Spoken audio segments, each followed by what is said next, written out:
औज़ुबिल्लाहि बिस्मिल्लाहिर्रहमानिर्रहीम। जी अस्सलाम वालेकुम नाज़रीन, उम्मीद करना तुसी सारे खैर वफियत नाल सो अल्लाह पाक नी याद च सो। अज एक ज़बरदस्त किस्म दा मुनफरिद जा टैलेंट तुसां के घेन के हाज़र होए असन। बड़ी ज़बरदस्त हस्ती मेरे नाल बैठे मौजूद होन। तुसां अगर कैमरे नी अख दसनी पी होवे नज़र आने पे होन ते बाबा मुरखताब बहुत पुराने जेह्ड़ा ना असी सुनने पे हैं ते बहुत ज़बरदस्त किस्म दी और यूनिक किस्म दी इन्हां दी आवाज़ है। ते अज इन्हां कोलों सुनने आ कलाम भी बकायदा और देखने आ यरा के तुसां भी दसने आ कि यरा के असां दी बोटी ने बाबा जी ने के जी आवाज़ है इन्हां दी और के कुछ पढ़ने न।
वाह वाह।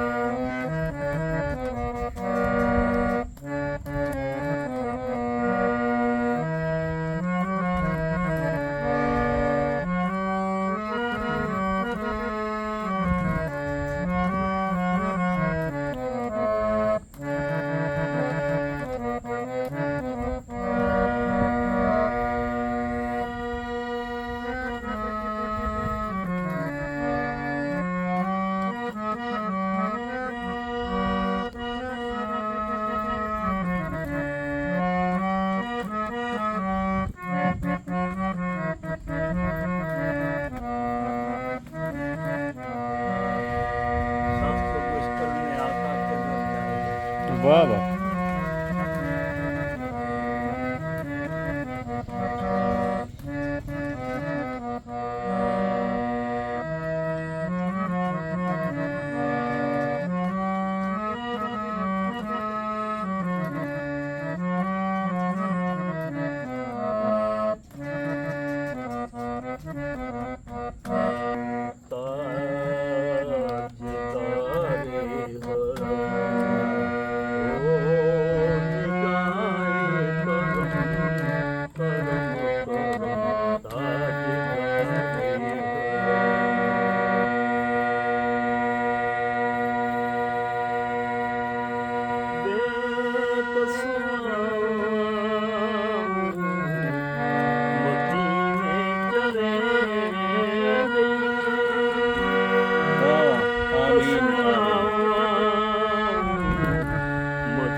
ओए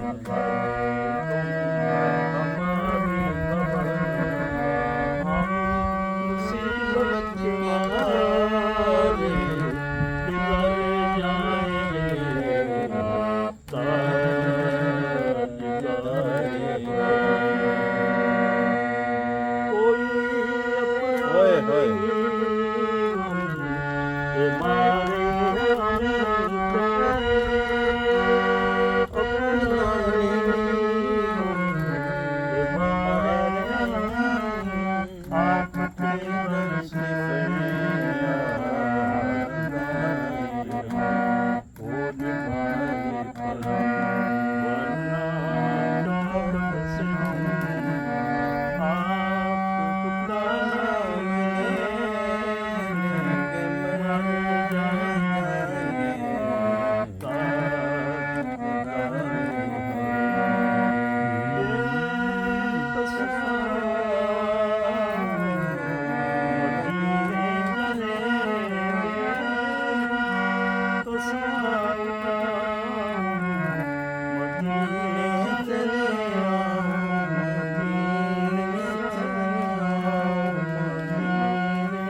क्या बात है बाबा जी माशाल्लाह जी बहुत खूब पढ़ा ने यकीन मनो उस रंग तुसी असा कहनगे आओ मदीने चले क्या बात है बाबा जी ते बाबा जी तुसी दसो कि कितने टाइम तो जड़ा है इस शुबे नाल वाबस्ता हो तुसी ये तो मां जी बचपन तो इस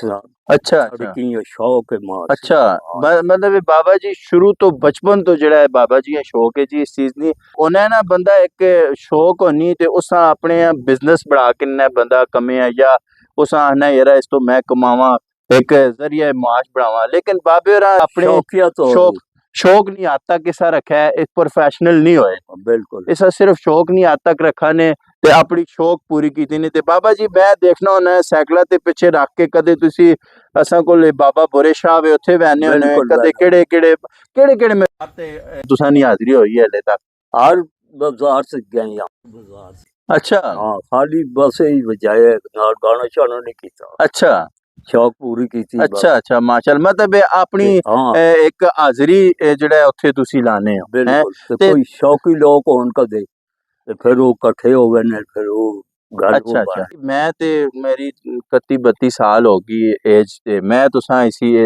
ग्रां विच बोटी विच वेख्या ते बकायदा तुसा ना ग्रां और किधरे उधर हिजरत करके आए हो या तुसा ना ही तो बहुत पुराने जमाने च हिजरत करके मेरे माँ बाप आए अच्छा अच्छा मतलब तुसा ना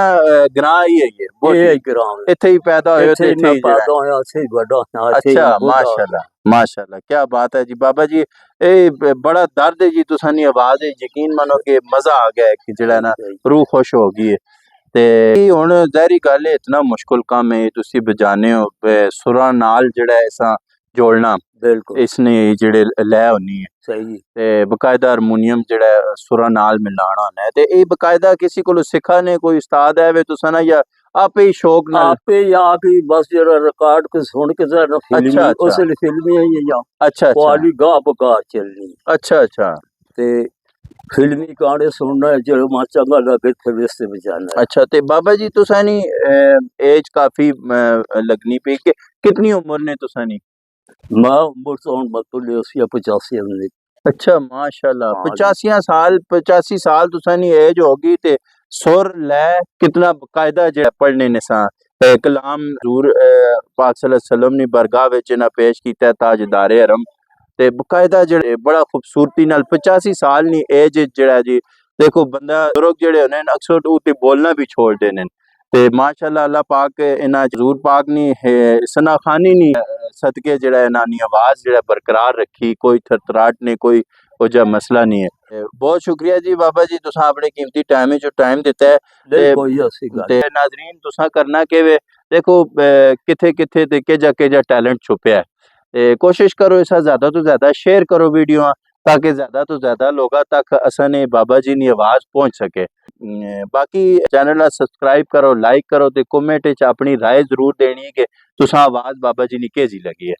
ते बड़ा सादा जा मिजाज है बाबा जी है, मंजी ते बैठे हैं इन्हां कोल आके बड़ा एक तो रूह खुश होया कि अपने ग्रावां वाला माहौल एक पुराना जिहड़ी असाने अब्बा अजदाद असाने दादे असां सुनाने गल्लां पट्टियां बहने हैं ते मंजियां ते वो माहौल असां बड़ा सोहना मिला है। तुसां ना अपना चैनल इसना ख्याल रखो, अपना ख्याल रखो, अपने चैनल ना ख्याल रखो, खुश रहो, खुशियां वंडने रहो। नेक्स्ट वीडियो तक असे इस मेज़बान इजाज़त दो, अल्लाह ने के बाद।